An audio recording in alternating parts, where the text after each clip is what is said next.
সকাল আমি বর্ণনার লাইফস্টাইলে সবাইকে স্বাগত। আশা করি সবাই খুবই ভালো আছেন আর আমিও খুব ভালো আছি।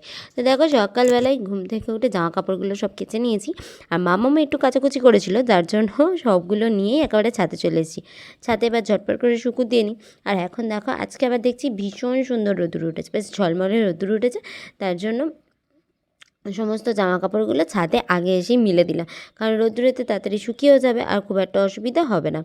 আর এই দেখো এখানে মেয়ের জামা প্যান্ট, আর মেয়ের তো প্রচুর জামা প্যান্ট পরে, তোমরাই জানো যে যেহেতু ছোটো মানুষ, ও একটু জল খায় কি একটুখানি কিছু খেলো, ও জামায় ফেললো, এবার ওই জামাটা ওর নোংরা হয়ে গেছে, ওই জামাটা ওকে সঙ্গে সঙ্গে ছাড়িয়ে দিতে হবে।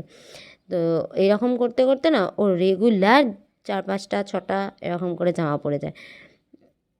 মানে ও যখন যে মানে মনে হলো যে ও হয়তো কিছুই হয়নি, মানে জল খেতে গিয়ে হয়তো একটুখানি জল পড়লো বা ধরো কোনো খাবারের কণা হয়তো লাগলো, মানে সেটা পড়ে থাকাই যায়, কিন্তু ও সেটা পড়ে থাকে না। মানে ওর সবসময় মনে হয় একটুখানি বেশ পরিষ্কার জামা কাপড় পরে থাকবে। হ্যাঁ, ওই জন্যই। আর তারপরে ধরো স্কুলে যায়, স্কুলে থেকে ফিরে ওই জামাটা তো আর পরানো যায় না, বলো, বাইরে একটা জায়গায় যাওয়া, থাকা, ওখানে বসা, ওই জন্য আমি আবার ওটাকেও চেঞ্জ করে দিই। এই করতে করতে না ওরই অনেকগুলো জামা প্যান্ট হয়ে যায় রোজের কাচা। তাতে মোটামুটি আমার সমস্ত জামা কাপড় মেলা কমপ্লিট হয়ে গেছে। এই দেখো, দিয়ে এবার তো চলো নিচে যাই, নিচে গিয়ে এবার চা খাবো, জল খাবার করবো, রান্নাবান্না সমস্তটাই আছে। তো নিচে নামি চলো। তারপরে দেখো চাটা খেয়েও নিয়েছি এসে। আর আজকে হচ্ছে টিফিনে বানাবো পাউরুটির অমলেট। তো পাউরুটির অমলেট কীভাবে বানাচ্ছি তোমাদেরকে দেখাই। দেখো পাউরুটিগুলো নিয়ে নিয়েছি, নিয়ে এরকমভাবে ছিঁড়ে ছিঁড়ে মিক্সি বাটির মধ্যে দিয়ে নিলাম। আর এইভাবে একদম মিহি করে ব্লেন্ড করে নিলাম। মিক্সি বাটিতে দিলে এরকমভাবে দেবে, একদম গুঁড়ো গুঁড়ো মতো হয়ে যাবে। ওরকমভাবে এই যে ঝুড়ো ঝুড়োর মতো হয়ে গেছে না, এটাকে এবার আবার যেটুকু পাউরুটি বাকি ছিল সেগুলোকে এবার এরকমভাবে গুঁড়ো করে নিচ্ছি। তো গুঁড়ো করা হয়ে গেছে। তারপরে দেখো একটু কুচনো পেঁয়াজ, একটু টমেটো, একটু কাঁচা লঙ্কা সবটাই দিয়ে দিলাম। হ্যাঁ, দেওয়ার পরে এবার হচ্ছে ডিমগুলোকেও ফেটিয়ে নিলাম ওর মধ্যেই। এবার এইভাবে দেখো সব কটা ডিমই আমি ফেটিয়ে নিচ্ছি। নেওয়ার পরে এগুলোকে ভালো মতো করে ডিমের সাথে মিশিয়ে নেবে। মিশিয়ে নেওয়ার পরে একটুখানি নুন, একটু মরিচ দেবে। মোটামুটি একটু ঝাল ঝাল খাবো বলেই একটু কাঁচা লঙ্কা আর মরিচ দিয়েছি। তোমরা যারা মনে করবে একটু ঝাল কম খাবে, তারা যে কোনো একটা বাদও দিয়ে দিতে পারো বা দুটোও বাদ দিয়ে দিতে পারো, মানে কাঁচা লঙ্কা মরিচ নাও দিতে পারো। তবে আমার মনে হয় কাঁচা লঙ্কা দিলে বা মরিচ একটা কিছু যাই হোক দিলে না বেশ ভালো লাগবে খেতে। তো তারপরে একটুখানি সামান্য দুধ দিয়ে দিলাম। দুধ দিলে না বেশ অমলেটগুলো না ভালো হয়। বিস্কুট গুঁড়োগুলোকে দিয়ে ওই সমস্ত ডিমটার সাথে মিশিয়ে নিলাম। আর তারপরে কড়াইটার মধ্যে একটু বেশি করেই তেল দিলাম। আর তোমরা চাইলে না এইটাকে অল্প অল্প করেও ভাজতে পারো। তা আমার মনে হয়েছে যে অল্প করে ভাজার থেকে একেবারে ভেজে নিলে ঝটপট করে হয়ে যাবে। মানে যেহেতু দেখবে মানে জলখাবারটা তাড়াহুড়ো থাকলে যেটা হয় আর কি, তাড়াহুড়োর সময় আমি না এরকমভাবে একসাথে করতেই ভালোবাসি। তবে খেতে কিন্তু ভালো হয়।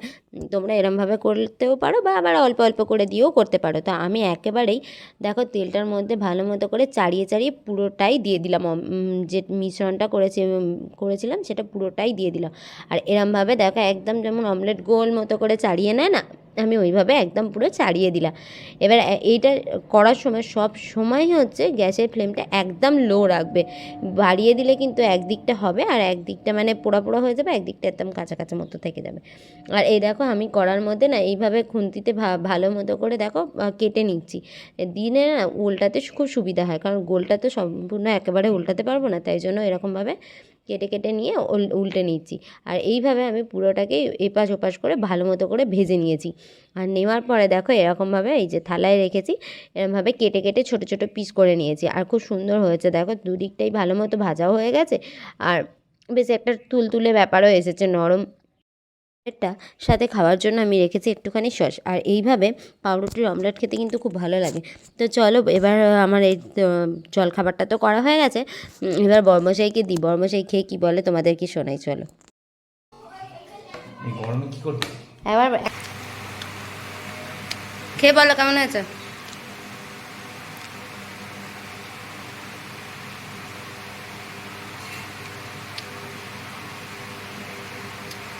মুখে বলো, ওরম হাতে দেখি কি হবে। ভালোই ঝাল ঝাল খেতে ভালো হয়েছে। একঘেয়ে খাবারের থেকে ভালো বলো।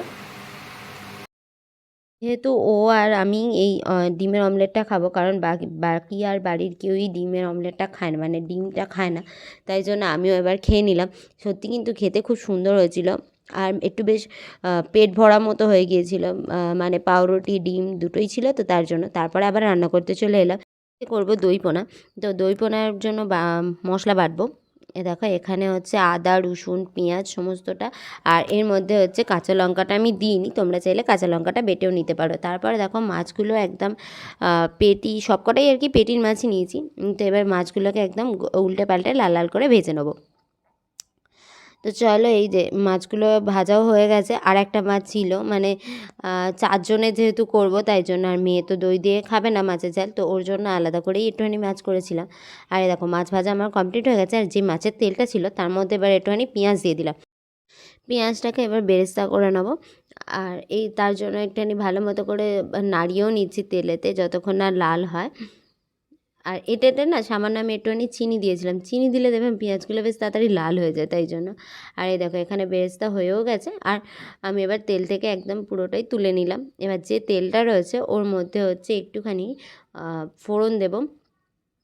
তোমাদের বলি, যেহেতু দই পোনা করবো সেহেতু সর্ষে আর কারি পাতা ফোড়ন দিচ্ছি, তোমরা চাইলে সর্ষে কারি পাতা নাও ফোড়ন দিতে পারো, একটু গোটা গরম মশলাও ফোড়ন দিতে পারো।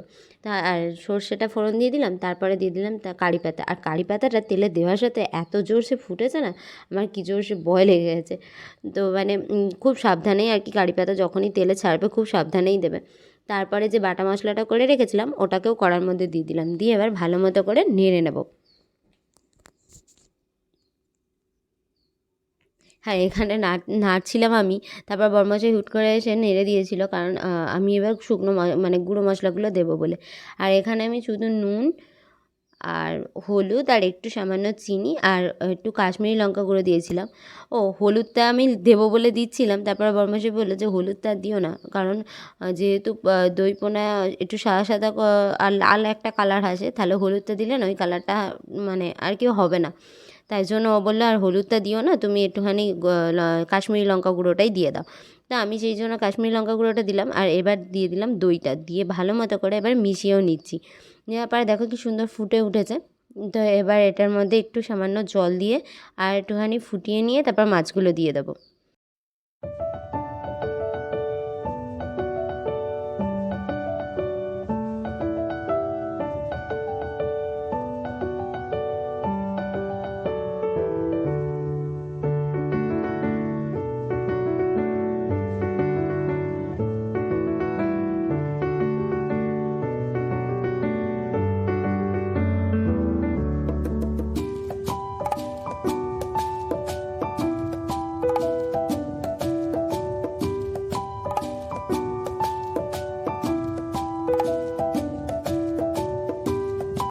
মাছগুলো দিয়ে দেখো এবার ফুটে গেছে, এর মধ্যে এই যে বেরেস্তাটা দিয়ে দিলাম, আর একটু কাঁচা লঙ্কাও দিয়ে দিয়েছিলাম, গোটা কাঁচা লঙ্কা।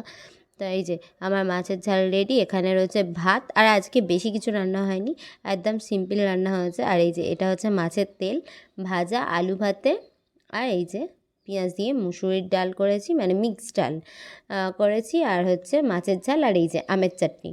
তো খাওয়া দাওয়া করেছি, খাওয়া দাওয়া করার পরেই মেয়ের খুব বায়না, ও নাকি পার্কে যাবে। তো আজকে না ওকে আর ওই গঙ্গার ধারের ওখানে পার্কে নিয়ে যায়নি, আর আমি একাই যেহেতু মেয়েকে নিয়ে বেরিয়েছি, তো আমার বাড়ির সামনেই একটা পার্ক আছে, ওখানেই নিয়ে যাচ্ছি। পার্কে যাবার বায়না করবে, অথচ উনি কোলে কোলে যাবেন, হেঁটে যাবেন না। খানিকটা হাঁটার পর আবার খানিকটা কোলেও উঠেছিল। তো এখানে এলাম, এই যে আসার পরে না পার্কে আসার পর আমার একটা বন্ধুর সাথেও দেখা হলো, একটুখানি কথা বললাম। তারপরে দেখো ও এখানে দোলনা চাপছে, তারপরে এই যে এটাকে কি বলে, এই মেরি গো রাউন্ডের মতো যে খেলনাটা রয়েছে ওখানেও উঠলো। আর ও এইটাই ওঠার পর কি বলছে জানো, আর একটু জোরে দাও জোরে দাও। আর এখানে না সেইভাবে সাপোর্টের কিছু নেই, তো আমার খুব ভয় লাগছিল, তাই জন্য খানিকক্ষণ পরে ওকে নামিয়ে দিয়েছিলাম। ও এইভাবেই ওগুলোকে ঘোরাচ্ছিল। আর এখানটা যেহেতু আমার কাছে হয় বাড়ি, তো ওকে মাঝে মাঝেই এখানে নিয়ে আসি, আর ও খুব আনন্দ পায়। আর এখানে খুব সুন্দর একটা তারামার মন্দির আছে, ঠাকুরকে নমস্কার করবো কি এক হাতে ফোন আর আমার এক কোলে মেয়ে, এভাবে হয় বলো? এরমভাবে রাস্তা দিয়ে হেঁটে হেঁটেই আর কি যাচ্ছি। আর সন্ধেও হয়ে গেছে, খুব একটা বেশিক্ষণ থাকলামও না পার্কে, কারণ পার্কে না মশাও উৎপাতও বাড়ছে। তো চলো আজকে ভিডিওটা এখানেই শেষ করছি, কথা হবে আবার নেক্সট ব্লগে। ভিডিও যদি ভালো লাগে তাহলে অবশ্যই আমার চ্যানেলটাকে সাবস্ক্রাইব করে দাও।